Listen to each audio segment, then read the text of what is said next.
तो फ्रेंड्स चलते हैं हम लोग क्वेश्चन नंबर 2 की ओर। क्वेश्चन नंबर 2 है फ्रेंड्स आपको, यदि दो अंकों की एक धनात्मक संख्या को उसके इकाई अंक से गुणा करने से गुणनफल 189 होता है, दहाई का अंक इकाई के अंक का 2 गुना है, तब इकाई का अंक निर्णय करें। यानी इकाई का अंक इसमें आपको निर्णय करना है फ्रेंड्स देखिए, इस तरह के जब भी सम दिए हुए रहते हैं, आप को जो ये सम बनाया जाएगा, मैं जो इसको बनाऊंगा वो आपको x to x ही बनाऊंगा, लेकिन इस तरह की जो सम होते हैं उसमें एक संख्या बनकर आती है, उसमें एक संख्या बनकर आती है 10y प्लस x, ये संख्या बनकर आती फाइनली आपको, और इसी बेस पे ये सम आपको क्लियर होगा, इसी बेस पे ये सम आपको क्लियर होगा। फ्रेंड्स ये संख्या कैसे आती है, आप जानते हैं कि कोई भी संख्या जो बनती है उसमें इकाई का स्थान होता है, दहाई का अंक स्थान होता है, सैकड़ा का स्थान होता है, इस तरह से यानी 1, 10, 100, 1000 इस तरह से स्थान चलते रहते हैं, जिसमें कि इकाई करने का मतलब हुआ है कि जो भी संख्या है आपको उसको आप 1 से इंटू करें, इंटू 1 कर दें। दहाई का मतलब होता है कि आप जो भी अंक है उसको आप 10 से इंटू कर दें, और इसी तरह से जब आप सैकड़ा और हजार में चलते हैं तो इसी तरह से आप इंटू करते चलते हैं। तो फ्रेंड्स ये जो आपको 10y है ना, ये 10y का मीनिंग हुआ कि y आपने जो कुछ भी लेट किया है या y आपको जो कुछ भी निकल कर आया है उसे आप 10 से इंटू कर दें, यानी 10 से गुना कर दें और प्लस x कर दें, यानी उसमें इकाई का स्थान जोड़ दें, वो आपको एक संख्या बन जाएगी। सपोज आप 61 ले लें, आप 61 ले लें, ये आपका इकाई का अंक है और ये आपको दहाई का अंक है। जब हम लोग 10 गुणे 6 प्लस 1 करते हैं तो हम लोग को ये 61 आ जाता है। तो इसी तरह से इस सम में एक संख्या आती है जो कि इस सम में आपको ये 10y प्लस x नहीं दिखेगा, लेकिन y जो हम लोग लेंगे ना, y का मान हम लोग यहाँ पर लेट कर लेंगे।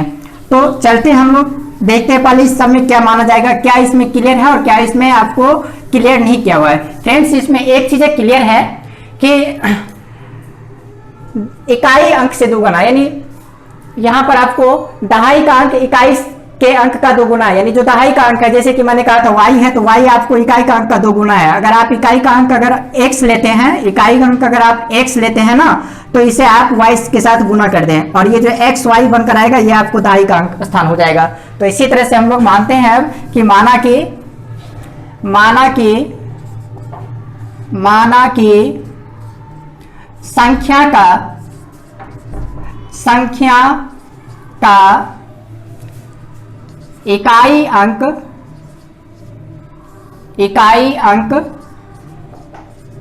x है, संख्या का इकाई अंक x है। अब क्वेश्चन में एक कंडीशन दिया हुआ है कि दहाई का अंक इकाई के अंक का 2 गुना है, दहाई का अंक इकाई का अंक का 2 गुना है। तो आप जब इकाई अंक मान ली कि x है तो दहाई तो ऑटोमेटिक आपको 2x हो जाएगा ना, क्योंकि जब आप x से इंटू कर दे, दो x को 2 से इंटू कर दे और ये जो आपको बनकर आएगा ये आपको 2x आएगा और ये आपको दहाई का अंक हो जाएगा। लेकिन मैंने आपको क्या बताया कि संख्या जो होती है वो 10y प्लस x होती है, तो 10y यही जो 2x है ना, ये 2x आपको y है, ये जो 2x है ये आपको y है और यही आपको ये संख्या बनाएगी। तो इन चीजों को आप अभी भी समझ कर रखें, क्योंकि आप जब माध्यमिक पास करोगे या उसके बाद अगर जाओगे 11th 12th में या फिर कॉम्पिटिटिव लाइन में जाओगे तो आपको इस तरह के सम देखने को मिलेंगे और वहां पर आपको बेसिकली इसी चीज को फॉलो करते रहना है। तो फ्रेंड्स हम तब क्या करेंगे, लिखेंगे तो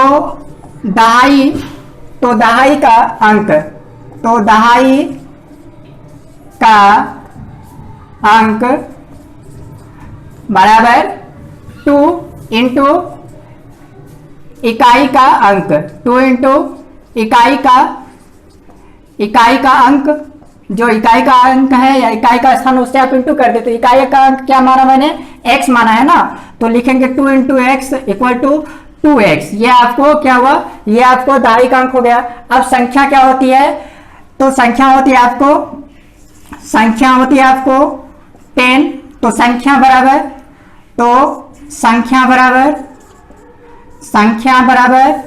10y प्लस x। जैसा कि मैंने आपको बताया कि 10y प्लस x आपको एक संख्या होती है। अब आप इसको इसमें देखें कि y क्या है आपका, y आपको 2x है और x और जो इकाई का अंक है वो आपको x है। तो इस तरह से संख्या बनी आपको, तो आप इसे इक्वल में इसे भी लिख सकते हैं फ्रेंड्स कि 10 इंटू 2x प्लस x। अब जो ये संख्या बनेगी इसे आप इंटू करें तो आपको एक 20x हो जाएगा और प्लस x ऐड करें आप तो यहाँ पर आपको 21x हो जाएगा और ये आपको एक संख्या बन गई। अब क्या कर रहा है, अब कर रहा है कि यदि दो अंकों की एक धनात्मक संख्या को उसके इकाई अंक से गुणा करने से, गुणनफल क्या होता है 189, इकाई अंक से गुणा, तो ये संख्या है। अब जो उसका इकाई अंक है उससे इंटू करते हैं तो अब लिखेंगे प्रश्न से अब प्रश्न जैसा कर रहा है उसके अकॉर्डिंग में हम लोग चल रहे हैं। प्रश्न से इकाई संख्या तथा इकाई के अंक का गुणनफल, इकाई के अंक का गुणनफल ये कितना दिया हुआ फ्रेंड्स, ये आपको 189 दिया हुआ है, यानी 189 दिया हुआ है। अब इकाई का अंक तो आपको मालूम है और संख्या भी आपको मालूम है, तो लिखेंगे और संख्या यानी 21x इंटू इकाई का अंक जो कि आपको मैंने क्या माना है x माना है, इक्वल टू आपको 189 दिया हुआ है। अब क्या करना है फ्रेंड्स, हमने जब इन दोनों को इंटू किया जो कि आपको वेरिएबल टर्म है, जब इसे इंटू किया तो पावर दोनों के ऊपर ऐड है 1 है, ये दोनों ही पावर आपको ऐड हो जाएंगे और ये आपको आएंगे 21x स्क्वायर इक्वल टू 189। अब क्या करना है friends, X square equal to 189 by 21 होगा। और ऐसा क्यों होगा, ऐसा इसलिए होगा कि ये जो 21 है ना ये आपको एक्स स्क्वायर के साथ इंटू के फॉर्म में है। जब ये साइड चेंज होगा तो इंटू का जो उल्टा होता है यानी गुणा का जो उल्टा होता है वो आपको भाग होता है, इसीलिए यहाँ पर मैंने भाग किया यहाँ पर, और इसे जब मैंने काटा तो ये 9 बार में आया, तो एक्स स्क्वायर इक्वल टू 9 आया है। अब x का मान हम लोग को निकालना है, तो जब हम लोग x का मान निकालेंगे, जब भी किसी भी वेरिएबल का पावर 2 हो 3 हो, अगर वो हटते हैं ना तो सामने वाला जो भी आपको नंबर होता है या जो भी कोई आपको एक्स्ट्रा वेरिएबल होता हो वो आपको रूट में आ जाते हैं, यानी उसका रूट हो जाता है। तब हम लोग क्या करेंगे, x का पावर हटाएंगे तो x बचेगा, तो x equal to plus minus root under 9 कर लेंगे। जब हम लोग प्लस माइनस रूट अंडर 9 करेंगे तो ये वैल्यू क्या आएगा, तो ये वैल्यू आपको प्लस माइनस 3 आएगा, यानी x का मान जिसे कि हमने इकाई का अंक माना था ये आपको प्लस माइनस 3 आ रहा है। फ्रेंड्स इसमें हम प्लस माइनस का डिटेल कल भी मैंने बताया था आप लोगों को कि प्लस माइनस क्या होता है, यानी जो वेरिएबल पार्ट या नंबर पार्ट होता है उसे आप एक बार प्लस में ले, यानी पहली बार प्लस में ले और दूसरी बार इसे आप माइनस में लें। फ्रेंड्स यहाँ पर हम एक ही चीज लेंगे, दोनों चीजें नहीं लेंगे, इसलिए नहीं लेंगे कि जो इकाई का अंक हो या दहाई का अंक या कोई भी चीजें जो होती है हम लोग क्या करते हैं कि हमेशा पॉजिटिव लेते हैं, निगेटिव नहीं लेते हैं, पॉजिटिव लेते हैं निगेटिव नहीं लेते हैं। तो जब हम लोग +3 और -3 करेंगे तो इसको तो लेना है, लेकिन ये जो -3 है इसे हम लोग नहीं लेंगे, ठीक है। तो इसीलिए लिखेंगे कि चूंकि x बराबर +3 यही आपको वैलिड होगा, यानी मान्य होगा, -3 मान्य नहीं होगा, लिखेंगे। तो ये आपको x का मान 3 आया।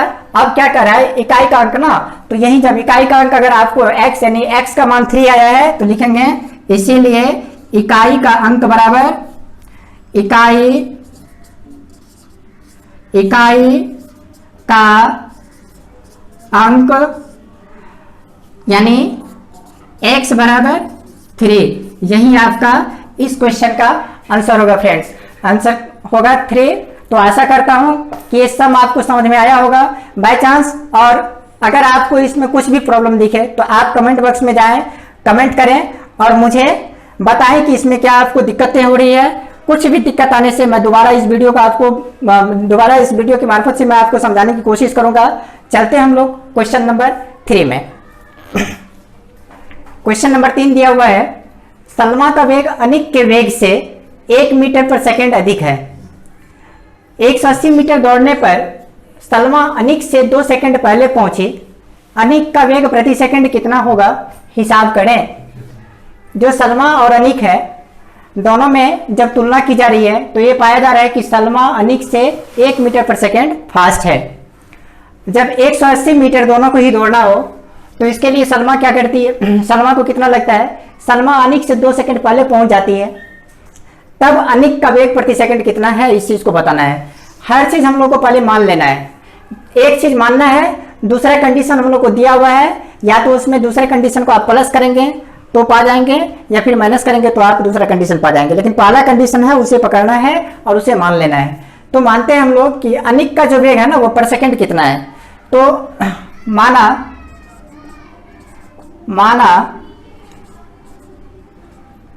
अनिक का वेग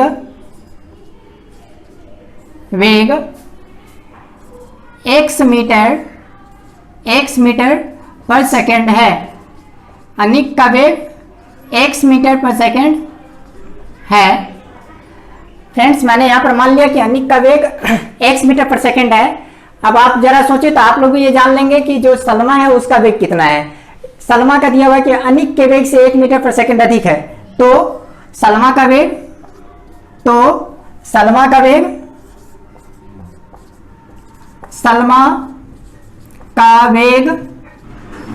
क्या होगा?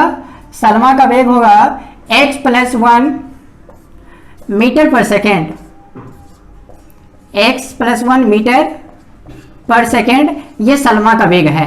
टोटल दूरी कितनी तय करनी है? टोटल दूरी आपको 180 मीटर जो है सो तय करनी है। तो लिखेंगे अनिक द्वारा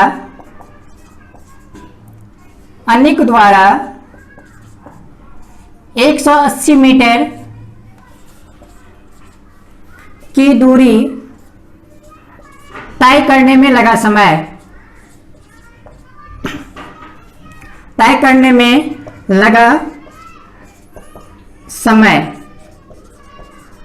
बराबर क्या होता है फ्रेंड्स? सबसे पहले जब आप टाइम एंड डिस्टेंस में जाएंगे तो समय निकालने का जो फॉर्मूला होता है वो होता है दूरी बटे चाल। समय बराबर दूरी बटे चाल, जिसे कि यहाँ पर वेग के रूप में दिखाया गया है। चाल और वेग फ्रेंड्स दोनों एक ही चीजें होती है, तो यहाँ पर फॉर्मूला आपको दूरी बटे चाल होता है। आप चाल की जगह वेग भी रख सकते हैं। वेग ये भी मैं यहाँ पर लिख दिया हूं। अब दूरी आपको दिया हुआ है 180 मीटर और वेग आपको अनिक का दिया हुआ है x मीटर पर सेकेंड। बराबर क्या करेंगे फ्रेंड्स? बराबर करेंगे, दूरी रख दें आप 180 मीटर, दूरी 180 मीटर रख दें और वेग जो आपको दिया हुआ निचाल जो दी हुई है वो आपको x है। इसको आप सेकंड में कर लें या घंटा में, जो भी होता है उसमें आप इसको कर लें। सेकंड का कंडीशन दिया हुआ, हम लोग इसे सेकंड में ही मानेंगे। अब क्या करना है, जब अनिक 180 मीटर की दूरी को तय करने में कितना समय लेता है? 180 बटे x सेकेंड लेता है, तो सलमा कितना लेगा? तो सलमा द्वारा 180 मीटर की दूरी तय करने में, सॉरी यहाँ दूरी तय करना लिखना था, दूरी तय करने में लगा समय, फिर से वही फॉर्मूला फ्रेंड्स, बराबर 180 बटे x + 1 सेकेंड। ऑफ हो गया क्या?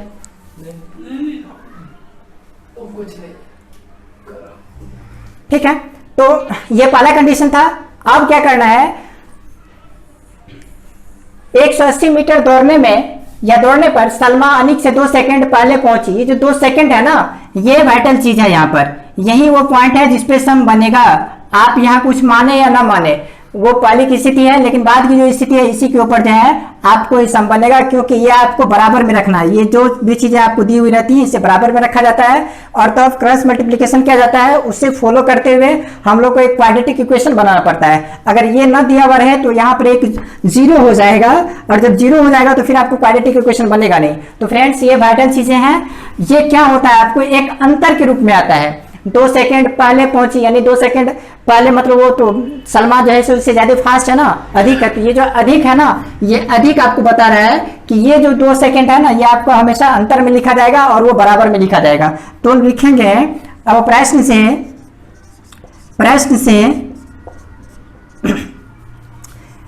180/x माइनस 100, उससे आप एक ले लो और जिसको एक कम है उसको आप एक दे दो, तभी तो दोनों बराबर हो जाएंगे ना। तो इसीलिए फ्रेंड्स यहाँ पर मैंने सलमा का वेग माना है और अनिक का जो वेग होगा इसके अकॉर्डिंग में क्या होगा आपको लिखेंगे। तो अनिक का वेग,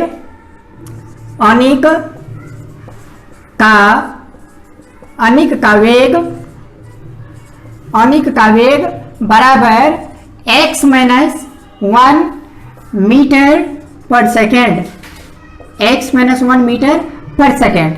फ्रेंड्स अब जो दूसरा कंडीशन दिया हुआ है वो ये कि 180 मीटर दौड़ने पर सलमा अनिक से 2 सेकेंड पहले पहुंची। जब दोनों में 180 मीटर का डिस्टेंस रख करके दौड़ किया गया, दोनों को दौड़ाया गया 180 मीटर तक, तो ये पाया गया कि सलमा 2 सेकेंड पहले पहुंची किससे, अनिक से। तो सलमा ज्यादा फास्ट है, तो ये आपको अंतर है। ये जो 2 सेकंड है ना, ये 2 सेकंड पहले पहुंचना बाद पहुंचना, ये जो है ये आपको अंतर है, यानी दोनों के वेग का, दोनों के समय का अंतर। तो फ्रेंड्स दोनों के समय का अंतर कैसे करेंगे, दोनों की स्पीड क्या है उस चीज को घटाएंगे, उस चीज को जो है हम लोग वियोगफल करेंगे, तभी तो आएगा ना। तो अब जो सिचुएशन कर रहा है, कंडीशन कर रहा है सम का, वो ये कर रहा है कि 180 मीटर दौड़ने पर सलमा अनिक से 2 सेकंड पहले पहुंची, तो कुल दूरी क्या है आपको 180 मीटर ना। तो लिखेंगे अब 180 मीटर दौड़ने पर या दौड़ने में सलमा द्वारा लिया गया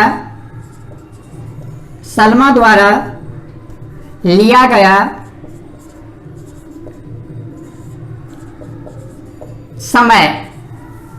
फ्रेंड्स जब हम लोग समय निकालते हैं, समय निकालने का जो फॉर्मूला होता है वो आपको होता है दूरी बट्टे चाल। समय बराबर दूरी बट्टे चाल, क्या होता है, दूरी बट्टे चाल। लेकिन सम में आपको चाल बोल कर नहीं दिया हुआ, आपको वेग दिया हुआ। तो फ्रेंड्स आप लोग याद रखें कि चाल और वेग दोनों एक ही चीजें होती हैं, तो इसीलिए फॉर्मूला में मैंने यहाँ पर चाल लिखा है, आप उससे घबराएंगे नहीं, वो वेग ही है आपको एक तरह से, ठीक है। तो दूरी क्या है 180 ना, तो 180 मीटर बाय में आपको क्या करना है, x, बाय में x ले लेना है। इसी तरह से जब अनिक को दौड़ाया जाता है 180 मीटर, तो वो 180 मीटर की दूरी तय करने में कितना समय लेता है, तो लिखेंगे 180 मीटर दौड़ने में अनिक द्वारा लिया गया समय बराबर दूरी बटे चाल बराबर 180, यानी 180 बटे x माइनस 1, ये हुआ। अब दोनों का अंतर क्या दिया हुआ है, दोनों का अंतर दिया हुआ है 2 सेकंड का। जब दोनों एक ही दूरी के लिए दौड़ते हैं तो दोनों के पहुंचने का जो अंतर होता है वो 2 सेकंड का होता है। तो लिखेंगे प्रश्न से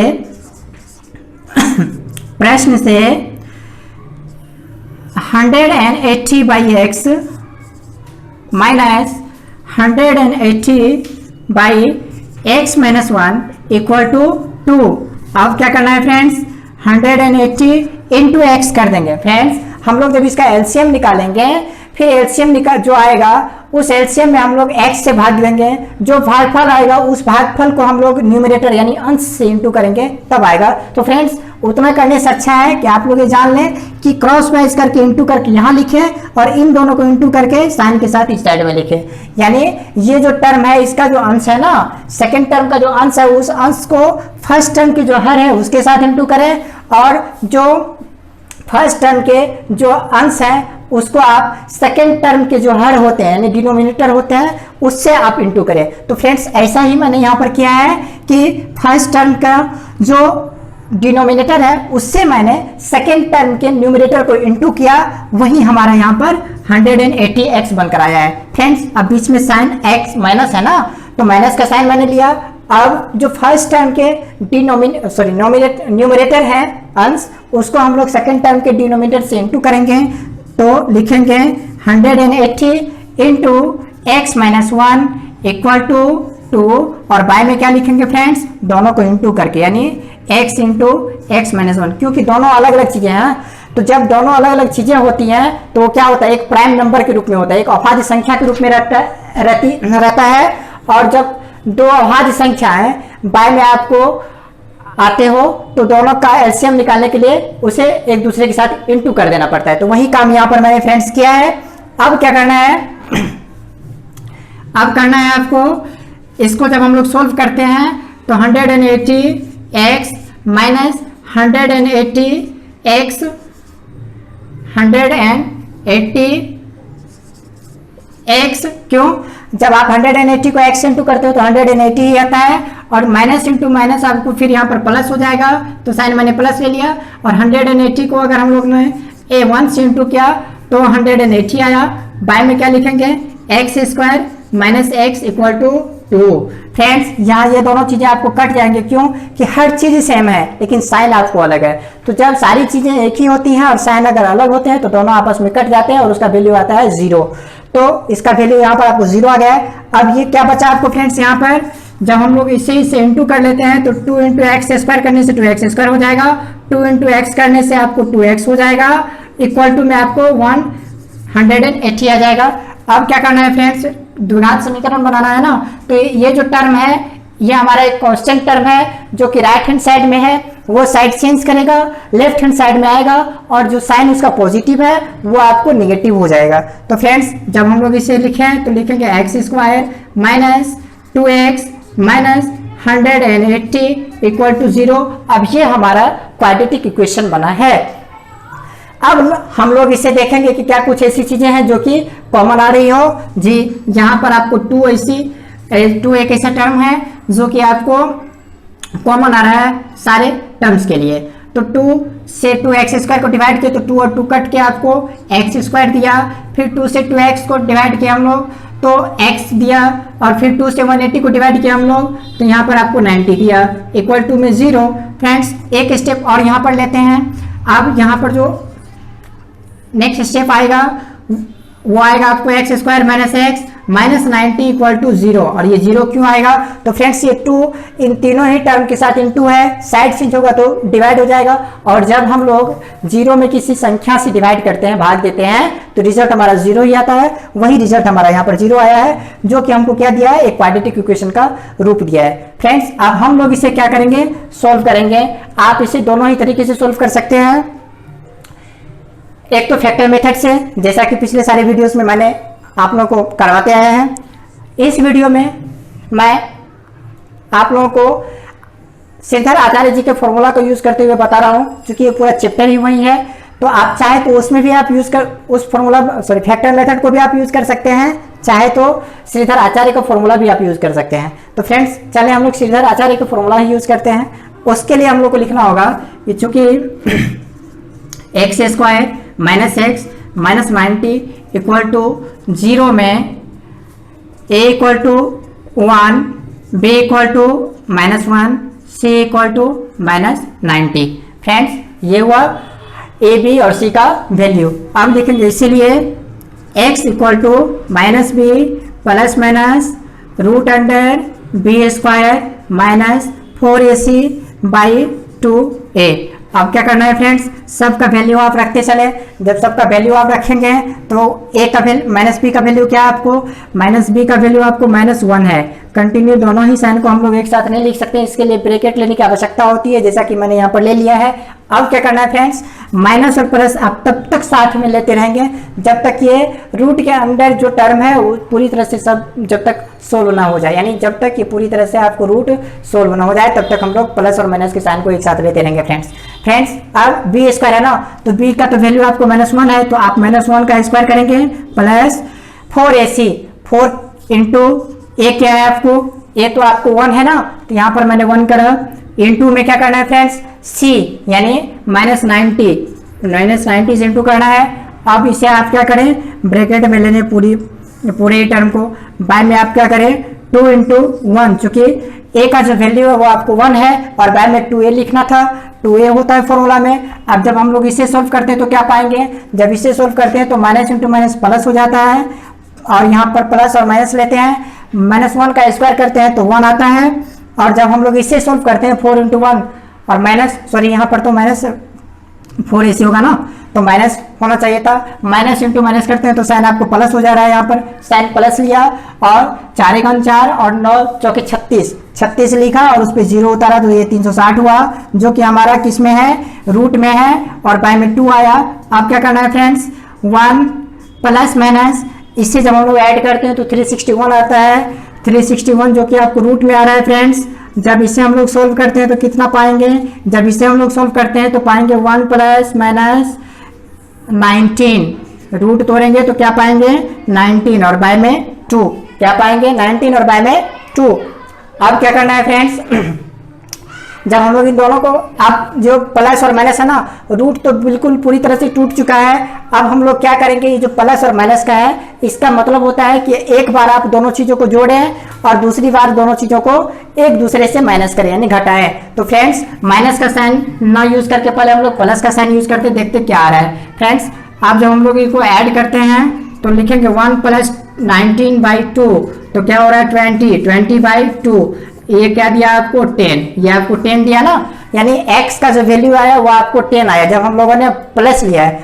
अब माइनस लेते हैं, जब माइनस लेंगे तो क्या आएगा, माइनस लेने से यानी 1 माइनस 19/2 इक्वल टू क्या आएगा फ्रेंड्स आपको -18 ना, -18 और बाय में 2। जब आप इसे काटे तो ये आपको -9 देगा और ये वैल्यू हम लोग को नहीं लेना है। ये जो वैल्यू है ये -9 जो आया ये हम लोग को नहीं लेना है, क्योंकि हम लोगों को अनिक का वेग निकालना है या सलमा का वेग निकालना है, जो भी है सम में। तो वेग कभी भी फ्रेंड्स आपको नेगेटिव में नहीं आता है। दूसरी बात और है कि जो b² - 4ac होता है, यानी वर्ग जो होता है ना, किसी भी वास्तविक संख्या का जो वर्ग होता है वो आपको पॉजिटिव होता है यानी धनात्मक होता है, ऋणात्मक नहीं होता है। तो जब मैंने इसका वर्ग किया ना, तो जब मैंने इसका वर्ग किया तो क्या हुआ कि वैल्यू तो आपको पॉजिटिव होनी चाहिए ना, ये वैल्यू तो आपको निगेटिव है, इसीलिए हम लोग इस वैल्यू को नहीं लेंगे, जो पॉजिटिव वैल्यू है वही लेंगे। तो x का मान क्या है फ्रेंड्स 10 आया ना, तो लिखेंगे चूंकि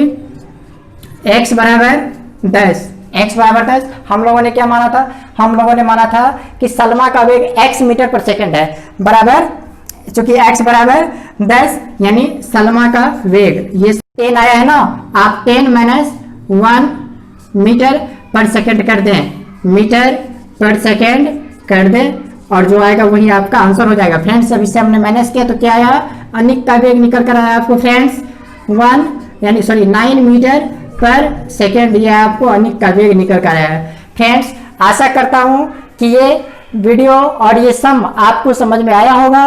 अगर ये सम आपको समझ में आया हो तो आप इस सम को, इस वीडियो को, हमारे इस चैनल को अपने फ्रेंड्स तक पहुंचाने का काम करें, ताकि आपके मार्फत हमारे चैनल के बारे में उसे भी जानकारी मिले और वो भी हमारे चैनल के माध्यम से हमसे जुड़ सके और अधिक से अधिक चीज़ों को सीख सके। चलते हैं हम लोग अगले सम की ओर।